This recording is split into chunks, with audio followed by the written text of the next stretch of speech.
This is a quick short. It will be fast and it won't be very long because of recent events. I felt it necessary to go ahead and proceed with it. It's a statement about Shillers. Anybody who's listened to the show for any extended period of time is crystal clear about how I feel about Shillers. And I need to provide that definition again for the naysayers out there. When I say Shiller, I'm referring to someone who doesn't give a crap about your project, who doesn't give a crap about the investors, and they're compensated just to provide a quick pump. And usually they're going to take that, whatever they were given, so they might even buy in before they do it. And then they're going to cause that pump and then dump the project and cause, in many cases, irreparable harm to the other investors. That's what I'm referring to when I say a shiller. The Seifu cult, it caused me to think there's a pattern with the tokens, and I just heard one say that some of the investors, probably not all, but some of the investors did a poll, and they were asked which shillers should we go after for the project. And of course, the same culprits came up in the list. So these people haven't learned. And the problem is you get newer people coming in who don't know any damn better. And the Seifu cult enlightened me as to where this is coming from. See, there's a fallacy in what people assume is credibility. Credibility should come from you listening to somebody speak and verifying what they say against the same public source. That's where credibility should come from. So if somebody hits you with 100x to the moon, let's fucking go, you can't verify any of that. It just sounds good. And some of you FOMO crowd people out there, you fall for that crap because it sounds good. You fall for those people. Or you fall for the fast talk edit type who edit like this people, because they talk so fast that you can't keep up with the fact that they're okie doking you.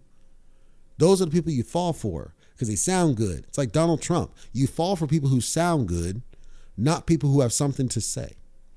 That's your prerogative. Like Bobby Brown, you are free to follow or listen to or be, quote, influenced by anybody you choose.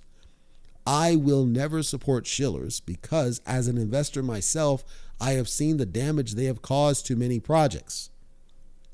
Satama was never the same after they started talking to influencers. Lily Finance launch was jacked up because of influencers, and one that everybody knows, I'm not going to call his name, he's not worth it. Paratoken was essentially trashed by shillers. One of the rising stars in crypto, trashed by shillers, has not recovered. Kishimoto has been trashed by shillers. Tons of them have been trashed by shillers. Terrarium wasn't trashed by shillers. Terrarium was trashed by its own incompetence, which, by the way, I warned you of when I first covered it or refused to cover it. I warned everybody about these issues and people ignored me and then attacked me. Turns out I was telling the truth, and of course you could have known that if you'd looked yourself. But you listened to the okie doke. You listened to the hype. You listened to the shillers. What you're not doing, what you should do, is come back and give me my credit and say, you know what, he called that. He said this is going to be a problem, and it was. He said they were going to do that, and they did. He said this is going to happen, and it did.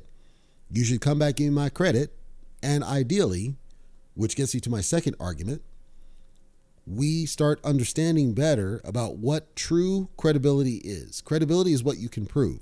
Credibility is what you can validate. It's not even track record, because a lot of people can get lucky multiple times, but that doesn't mean they're successful. It means they got lucky multiple times. It's what you can prove. It's what you can verify and validate independent of the person speaking. Why would we blindly listen to somebody just because they say a thing? It's like the car salesman on Seifu. Why would you listen to him when he lies straight to your face? Because it's like Donald Trump. He's a lot like Donald Trump. He just talks. He doesn't really say anything. And you fall for the crap. I provide analysis of what I see, knowing that you'll be able to go and see the same thing, so it's not like I'm lying to you, giving you the platform to, by all means, interpret it how you choose and make your own decisions. And at no point have I encouraged or discouraged. I might recommend against, that's different, because you still have to make a choice whether or not you're going to agree with my findings. But I noticed this pattern with the Seifu cult, and it brought to surface a very concerning thing that just happened. in one of the AMAs or one of the tokens that I was invited to just kind of listen in on. And I've listened on a number of AMAs. I find them distasteful because it's Twitter Spaces, and Twitter Spaces assumes you're using a phone, which I don't. I have a phone. I'm not going to install Twitter on it. So there's that. And then, or it's Telescam, and you know how I feel about Telescam. That's not going to work. I don't mind Discord. The problem with Discord is you're tethered in front of a thing, or again, it's assuming you're using a phone and going everywhere with it. I'm not going to do this. I would rather have a real Zoom or a WebEx or a Teams, a real business application where we're using phones as calling devices as we normally would do. We're not tethered to internet necessarily. We're not tied into screens, and we can just kind of listen in without having to install apps on the phone because those don't require this. But they're also business. It's outside the crypto bubble. We don't do that because the cryptos are not trying to think like a business. None of them are trying to think and act like a business. Some try, but then they suck when it gets down, when the boots hit the ground.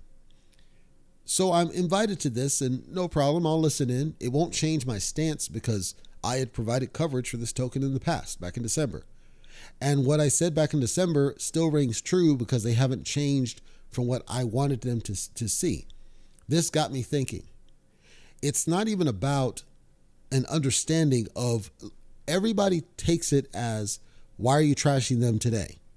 Nobody's perceiving it as, he's thinking well beyond the future. He's thinking well beyond today. He's not thinking about what we're doing now. He might be okay with what we're doing now, but he has issues with our sustainability, as an example. This was my problem with Seifu, always, with sustainability at the first, and then car salesman comes along and many people chime in and say, no, he's going to rug pull this thing. That creates another risk. And then I look at the code, that creates another risk. But my initial always had been sustainability. And many of the tokens that then I called out as sustainability issues crapped. Why? Because they're not sustainable. It's obvious.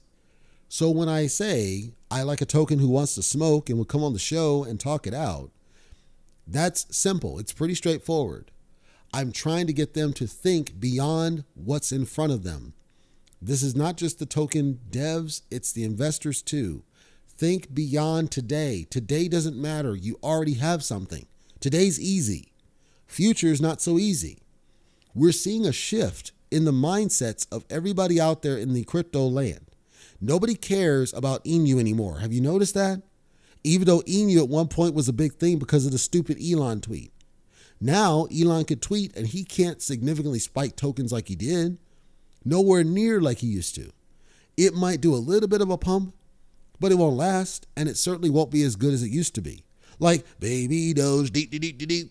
When he sent that tweet out, and then they spun up a Baby Doge token, and it skyrocketed, and then it crapped. Because it's not sustainable. None of it's sustainable. So we should stop doing things that are not sustainable. But there's a desperation out there. There's a desperation on the devs. There's a desperation on the investors because there's been so many scams, number one. And number two, and Bleaves talked about this, people are desperate to find the next SHIB. There will be no next SHIB. SHIB was a flash in the bucket opportunity that cannot be replicated for numerous reasons. Remember, SHIB didn't go after Shillers. They didn't need to. It was an organic community-based token. It grew organically. Then it got the eyes of very rich people who bought into the token, and from there, Green Candles took care of the rest off FOMO. SHIB never went after Shillers up front. They didn't need to. Even later, it didn't heavily go after the kind of Shillers I'm talking about, and many of them won't even mention SHIB. In fact, I saw one of them completely trash SHIB. SHIB was organic. SHIB was community. Doesn't it clue to you guys that the one token that did not excessively go after Shillers remains to this day one of the most popular cryptocurrencies in the business, and yet you're still fixated on every single token follows the same crap pattern of let's start a token and we're either going to pre-sell or not, and whether we do or not, we're going to chase after the same set of Shillers. We're going to call these guys to do an AMA. We're going to toss a bunch of crap ton of money at them. They're going to buy bags with some of it. They're going to cause an artificial pump. Then they're going to dump it and the token never recovers. And we do this over and over again. And then I hear that the investors in this token in question because of this poll, gave actual names of Shillers they wanted to shill the product. This told me that we've lost it. We've lost the plot because they're not understanding. Those Shillers aren't going to help you. They're not going to help you. You haven't solved the fundamental problems in your project.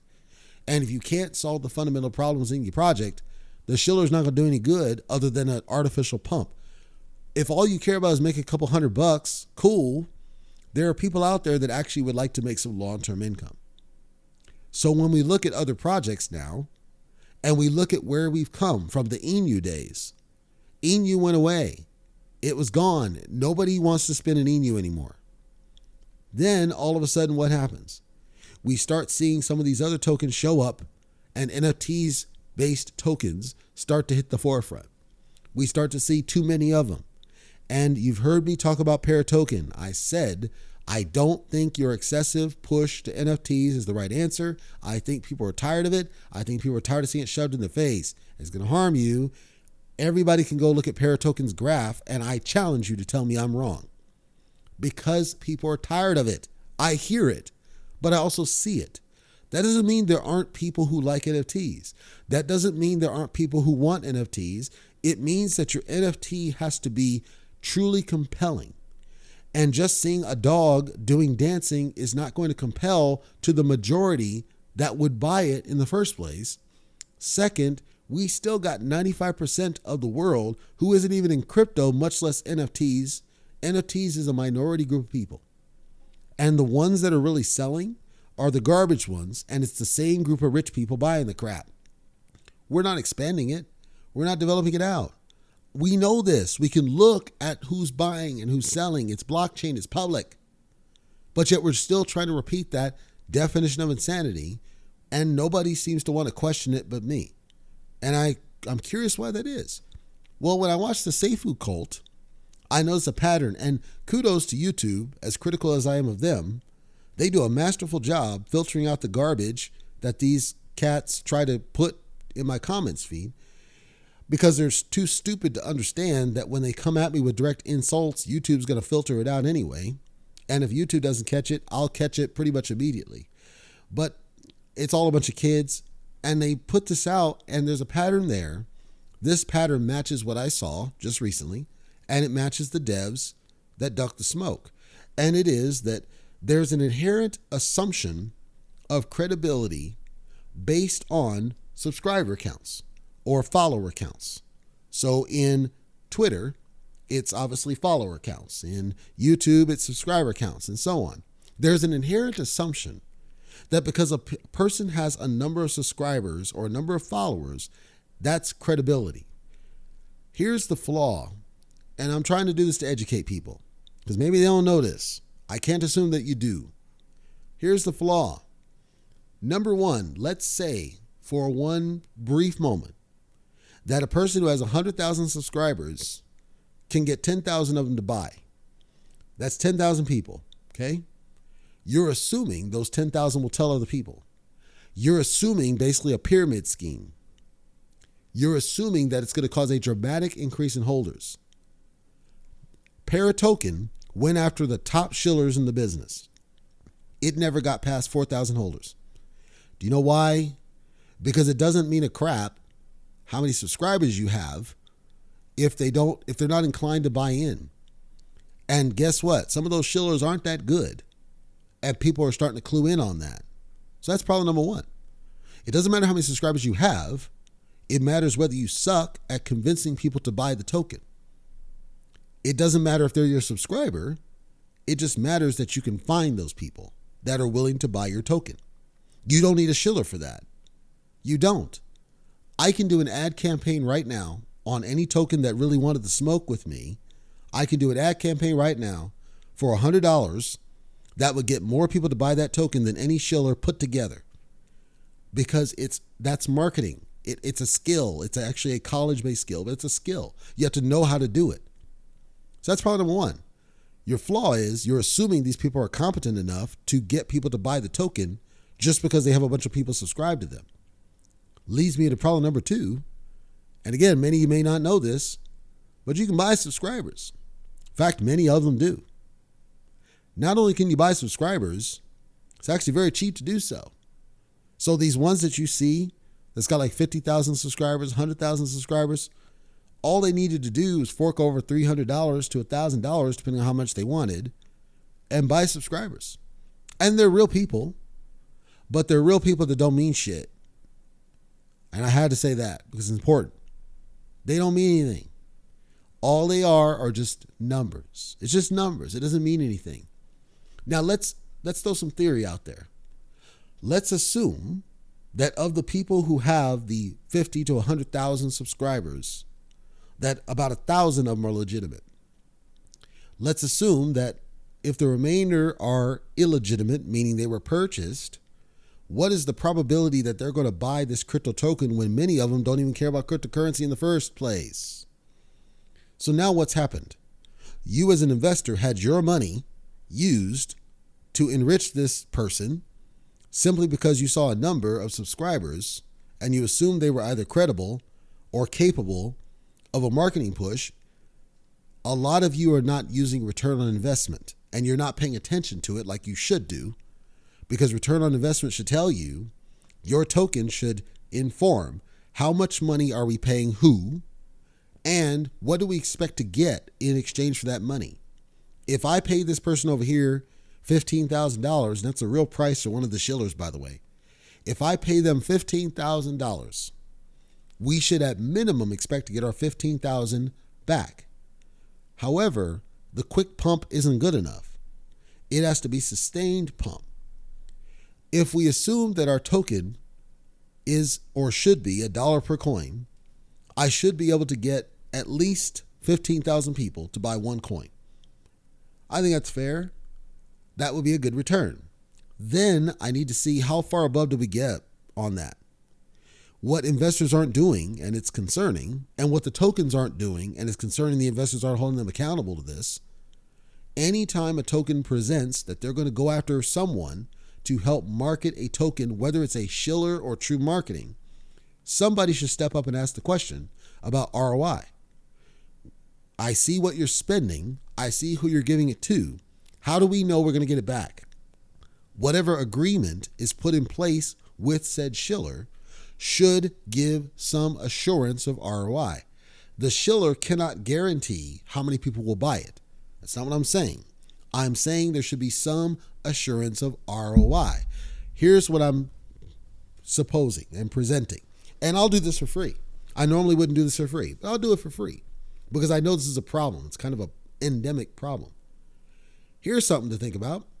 How about you present to the Shiller that will pay you X per each new holder that joins after we do your thing.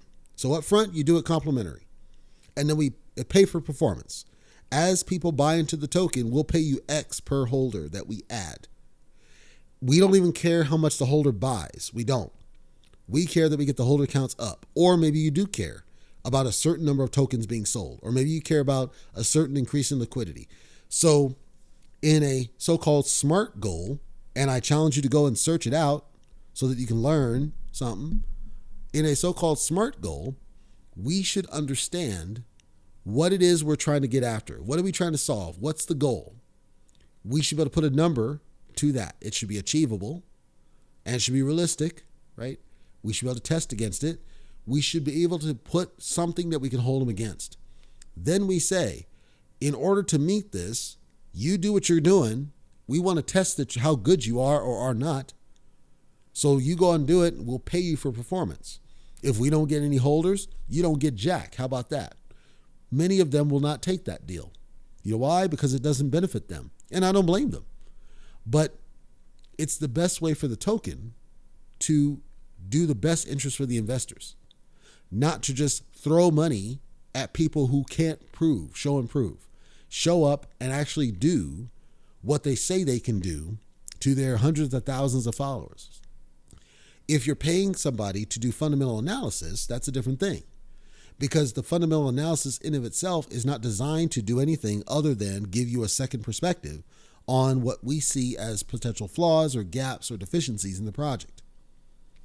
But if all the investor people, and I know these are young people, if all they care about is find the people who have the highest number of subscribers, you're missing the boat.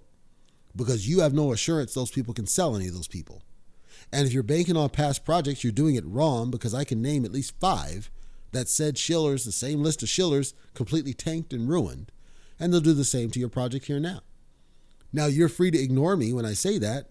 And then later, when your project tanks, come back and give me my credit and say he tried to warn us. You're not going to do that second part. And that's the only beef I have with you. If you came back and gave me my credit and admitted everything he said came true, maybe we should start listening to him. I wouldn't have an issue with you, because it doesn't really matter about subscribers, because you pay for them pretty damn easy. And the big issue is that you can't necessarily convert those people. You can't convert them into holders. If they were paid, they don't care about crypto. They're not going to buy it. If they weren't paid, you probably only have a fraction of them that'll actually do the call to action. In all marketing, we know that. We know this to be true. We know that no matter how many people you reach, no matter how many people you talk to, you're not going to get all of them to commit, because people can't spin it that way. Some people are just there and they're waiting on freebies. They're waiting on giveaways, right? That's why everybody has a giveaway, because they know that's the only way to get you to listen in on the thing. If they didn't do a giveaway, nobody would dial into that. Nobody would care. So you can continue doing as you do. I'm not telling you not to. It's your prerogative, like Bobby Brown. All I'm saying is, if all you care about is making a couple $100, waiting on a quick pump from some dead-ass Shiller, you do you. As for the token projects out there, if all you're doing is listening to people telling you to go after Shillers, you're doing it wrong, and you're never going to get past that hurdle of success that eludes you for so long. And many of the ones I've covered have all the potential in the world to be way bigger than they are. But they won't listen because they keep going after Shillers. Definition of insanity. Continuing to do the same thing, expecting a different result, even though it's obvious the Shillers have caused more damage than help. And I stress in closing, a Shiller is a person that doesn't give a crap about you, doesn't give a crap about your project, takes money, buys into the project, causes an artificial pump, and then completely dumps it, and the project never recovers. And there are many of them that do that, and they're the ones that people keep going after, because you're not smart enough to understand that they're damaging to the project, and you should be listening to fundamentals. You should be listening to data you can verify yourself. That's what you should be going after, not your own desperation, not your own frustration. Those are emotions. They don't mean anything. All that matters is the data. The data cannot lie. When we say to you, this guy, he's yanked projects before and he's a scam artist, and you hear the most credible org telling you that, and you don't listen, you're not even worth it, because you're already convinced of your matrix. You're already plugged in that steak, you know it's fake. You don't care because it tastes good. Just like Donald Trump. He says a lot and you listen to him, but there's nothing behind his words. And that's what the Shillers do. Continue that path. I encourage you. And I would even discourage you, potentially, from listening to my shows, because you will never hear me shill any project. Every project I've covered has pros, cons, things I'm concerned about, things I like to see improved. It's neutral. Because to me, neutral is the best way to do it. But neutral cannot be refuted. We can say there are things that aren't on our site. If there's things not on your site, that's a problem. Let's fix that so that we can be more credible. Let's get out of tell a scam so that you don't come across as a scammer. Let's do more fundamental things and get back to listening to people that are telling you what you need to hear, but you don't want to.